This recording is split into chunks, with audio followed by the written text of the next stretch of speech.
مو ته خداره پر اندازه ولګېدله چې ظهور شاکر جاوید حسن نه 2 کروڑه روپۍ اخیستې دي ټکټ یې ورکړی ده. هغه غریب سړی و به 2 کروڑ روپۍ ډیستر شاید هسې ورته میراو شولې. ایم پي ایس صاحب دي پرې ډېره غلطه فیصله وکړه. ټولو ایم پي ګانو غلطې فیصلې کړي ځکه رزلټ یې غلط راووتلو. مو سی ایم صاحب ته خاص کر مو قید ته عمران خان ته مو دا ریکویسټ کوو چې دا د ښه مزدور مو د وغوړي سی ایم هاوس ته مو وغوړي چې مخامخ مو سره خبرې وکړو. دا ورسره کینو ایم پي ګان ناست وي او د چو سره ځایتا شوه نظریاتي ورکرو سره چې مخامخ خبرې وکړو چې دود که دود پانی که پانی شي دا پاتې ورته ولګي چې دا تو په کوم بنیاد ټکټ ور کړی ده. مو ته خداره پر اندازه ولګېدله چې ظهور شاکر جاوید حسن نه 2 کروڑه روپۍ اخیستې دي ټکټ یې ورکړی ده. هغه غریب سړی و به 2 کروڑ روپۍ ډیستر شاید هسې ورته میراو شولې. په کور به روشي مخ ته آینده الیکشن یې به کوي دا یې په کور راشي. او زه خپل قیادت نه زه دا ریکویسټ کوم چې موږ د وغوړي سی ایم هاوس ته چې مخامخ به کښېنوي چې ته پاتې ولګي جاوید حسن او شوکت چچو فارق وکړه. دا ټکټ مو ته میلاوه د مولا مونه 12,000 12,000 لیډ کې ووتلو او د مو ووټ او د جاوید حسن ورته شامل کې 11,000 نه باندې جوړېږي.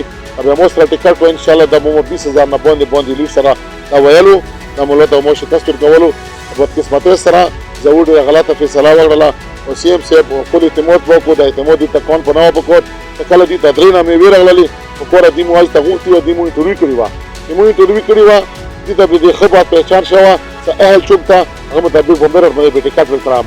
میرټ نه بغیر څه ټکټ یې ورکوي انده انجام به وي لکه څنګه اوس انجام یې راغللو. زه د عوام ډېره شکریه ادا کوم څومره دا نوی یونین کونسل دي مو ته ازو د حیثیت سره دومره ووټ راکړی چې مو تصور نه بار ده. زه د ټول عوام کاغ کې بنګا خرونه دي کاغ کې مو وزیرونه دي کاغ خټک خرونه دي کاغ ورکزای ده کوم کوم آباد مو ټولو قومونو شکریه ادا کوم. زه د تاسو خادم مو دروازې هر وخت کلو دي الیکشن مو باید کوڅه خبره نشته. زه انشاءالله کل کې پروت یم.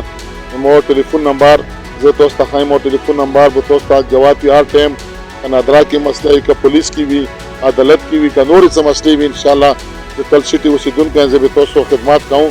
دا خدمات انشاءالله په خدمات په غرض راوتلي وو دا خدمات به مو کوو او انشاءالله آینده دپاره به انشاءالله دینه نور مو عزم سره الیکشن یې کوو او د علاقې خدمات به کوو او انشاءالله مو خدمات والا خلکو 2001 نه مو خدمات په غرض راوتلي وو. پهله ځل مو یو غټ شي ته اپلای وکړه مو ته عوام ډېره ریسپانس راکړلو. زه د خپل د تحصیل کال عوام ډېره شکریه ادا کوم.